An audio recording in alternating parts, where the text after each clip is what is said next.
Baruch hada Adonai Eloheinu melech haolam Borei hadabarim v'talmadim. Amen. सलाम खबरीम। Last lesson में हमने सुना था कि बाइबल को हमको वर्ड बाय वर्ड पढ़ना सीखना चाहिए, क्योंकि इसे वर्ड ऑफ गॉड कहते हैं। ये दूसरे किताबों की तरह हम नहीं पढ़ सकते, इसके one word at A time, और उसी वर्ड को हमको देखना है कि उसके अंदर क्या है, कैसा है, और ईश्वर ने उसको कैसे इस्तेमाल किया है यहोवा ने। तो आज हम वैसा ही एक वर्ड लेते हैं और देखते हैं कि क्या बाइबल को हमें वर्ड बाय वर्ड पढ़ना है। इसलिए मैं आज एक वर्ड लेता हूं जिसमें 3 अल्फाबेट हैं, और वो 3 अल्फाबेट है। ये एक है काफ, तो उसको लेते हैं एक, ये काफ। और दूसरा एक अल्फाबेट है ये वाव, जिसका मतलब होता है एंड। काफ का मतलब होता है हैंड, ये जैसा हाथ है। इसी हाथ को सिर के ऊपर में रखो तो आशीष हो जाती है, इसी से मांगो तो ईश्वर देता है, इसी से हम दूसरों को दान भी देते हैं। तो काफ है, काफ मतलब होता है पाम या हैंड। और ये वाव जो है, ये है वाव, इसका मतलब होता है एंड या जोड़ना। किसी भी चीज को जब जोड़ते हैं तो उसे कहते हैं एंड, प्लस का साइन में लगा दिया। और एक तीसरा अल्फाबेट है, वो है रेस। ये रेस मतलब होता है, ये रेस मतलब होता है हेड या सिर। तो काफ मतलब हो गया पाम, वाव मतलब हो गया एंड, और रेस मतलब हो गया है हेड। तो अगर ये हेड है, समझ लीजिए ये ऐसा, तो ये हेड है, तो हाथ को इसके ऊपर हम रख सकते हैं ऐसा, तो ये आशीर्वाद हो गया। किसी के सिर के ऊपर में अगर रखते हैं तो ये काफ और ये रेस है।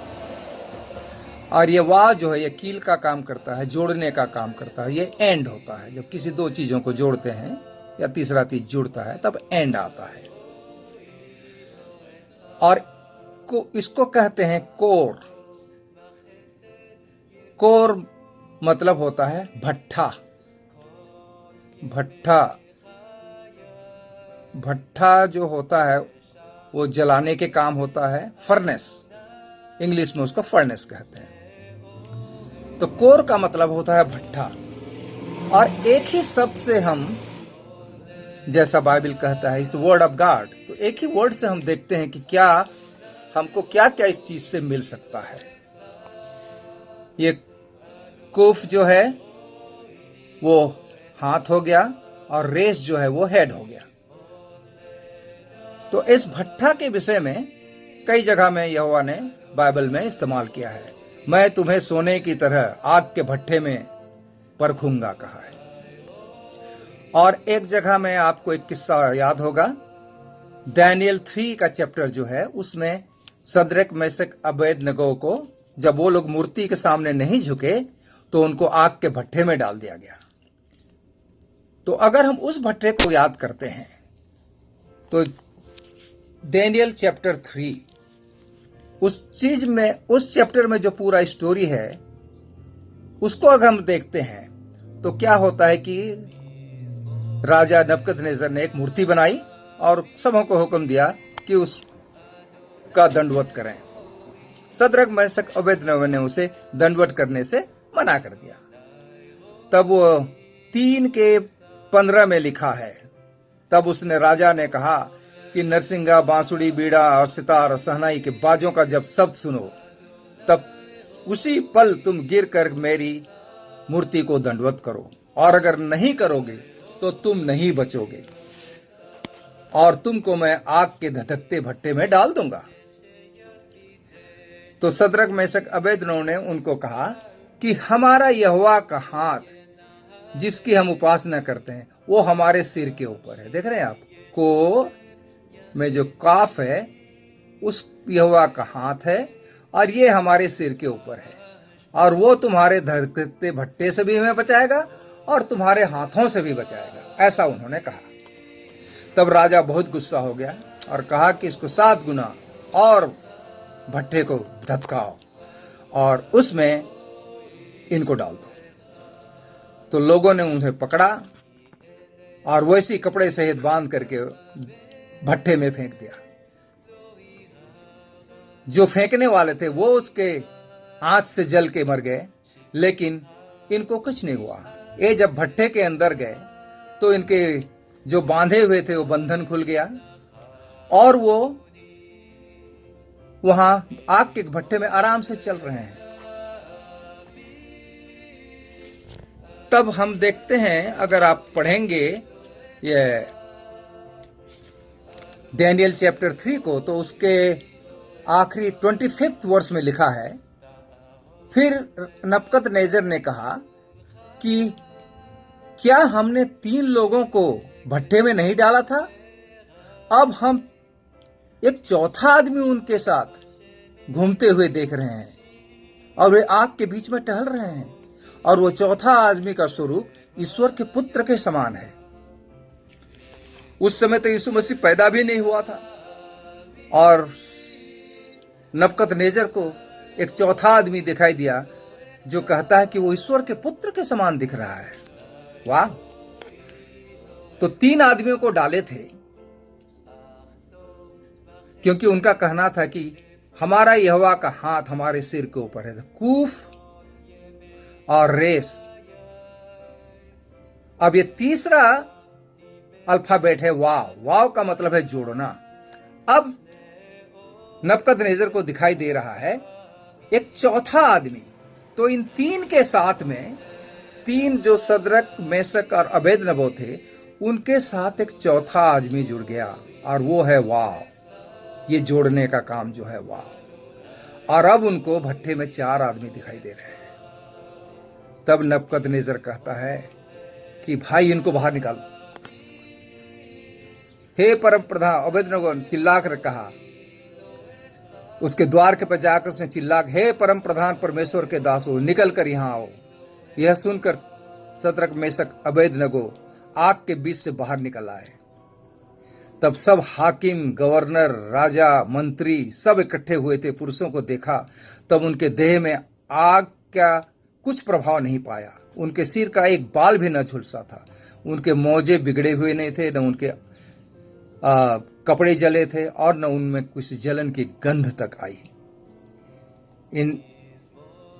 तब राजा कहने लगा कि परमेश्वर जिसने अपना दूत भेजकर इन दासों को बचाया है, क्योंकि इन्हीं के राजा की आज्ञा के अनुसार इन पर भरोसा रखा और अपने शरीर को भी अर्पण कर दिया और अपने परमेश्वर को छोड़ किसी और दूसरे को दंडवत नहीं किया, तो ये राजा अचंभा होता। तो देखिए, एक शब्द हमको मिला, कोर।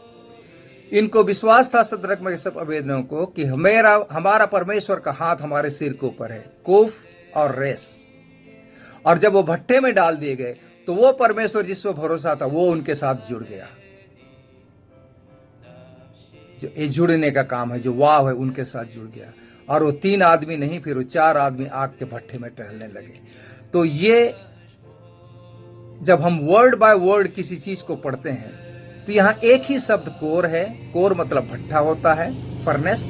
और इस फर्नेस के का जो स्पेलिंग है और हर अल्फाबेट का जो मतलब है, उसको अगर हम देखते हैं तो उससे पूरा चैप्टर 3, डैनियल चैप्टर 3 का पूरा स्टोरी एक ही वर्ड के अंदर में छिपा हुआ है। तो इसीलिए इसको वर्ड ऑफ गॉड कहते हैं कि एक वर्ड को आप पढ़िए और उसमें ढूंढिए तो आपको पूरा उस वर्ड का मतलब समझ में आएगा। ये नहीं कि हम बाइबल पढ़ रहे हैं, जेनेसिस से लेके रेवलेशन तक 100 बार पढ़ लिए, 50 बार पढ़ लिए, चैप्टर याद कर लिया, वर्सेस याद कर लिया, वो पढ़ना और मेमोराइज करना हुआ है। लेकिन बाइबल कहते हैं जो मेरे वचन पर रात दिन ध्यान लगाते हैं, मेडिटेट ऑन माई वर्ड्स, तो इसी को कहते हैं मेडिटेशन। वर्ड पे अगर हमको मेडिटेशन करना है तो हमको एक एक वर्ड को लेना है और उसी के अनुसार हमको मेडिटेशन करना है। हमने एक वर्ड लिया आज कोर, और कोर में 3 अल्फाबेट हैं, और तीनों अल्फाबेट को हम अगर देखते हैं तो काफ मतलब होता है हाथ, रेस मतलब होता है सिर, और सदरक मेशक अबेदनगो कहते हैं कि हम जिस यहोवा को दंडवत करते हैं उसका हाथ हमारे सिर पर है और हम किसी और को दंडवत नहीं करेंगे। तब उनको भट्ठे में डाल दिया गया। जब भट्ठे में डाला गया तो उनके साथ ही वाव जो है वो जुड़ गया। वो तीसरा आदमी, 3 के साथ वो चौथा आदमी जुड़ गया, और चारों तरफ से आग के भट्ठे में उनकी रखवाली किया। और उसको देख करके फिर राजा भयभीत हो गया, उनको बाहर निकाला, और तब से उसने हुक्म दिया कि इन्हीं का परमेश्वर सच्चा ईश्वर है।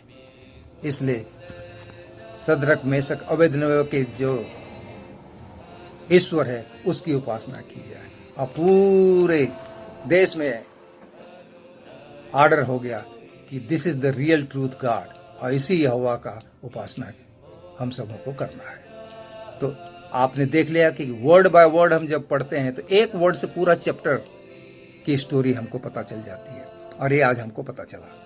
तो इसी प्रकार से हमको जब वर्ड बाय वर्ड पढ़ना है, क्योंकि इसे वर्ड ऑफ गॉड कहा गया है, तो वर्ड के लिए किसी ट्रांसलेशन हिंदी, इंग्लिश और दूसरे भाषा में नहीं पढ़ सकते, हमको हिब्रू पढ़ना जरूरी है। इसलिए अब आपको हिब्रू सीखने के लिए आपको ये चीज़ हिब्रू जानना पड़ेगा, हिब्रू के अल्फ़ाबेट को जानना पड़ेगा, उनके मतलबों को जानना पड़ेगा, और तब आप लोग अच्छी तरह से वर्ड बाय वर्ड पढ़ सकते हैं। टिल द नेक्स्ट लेसन मैं आपको कहता हूं लहित्रोथ।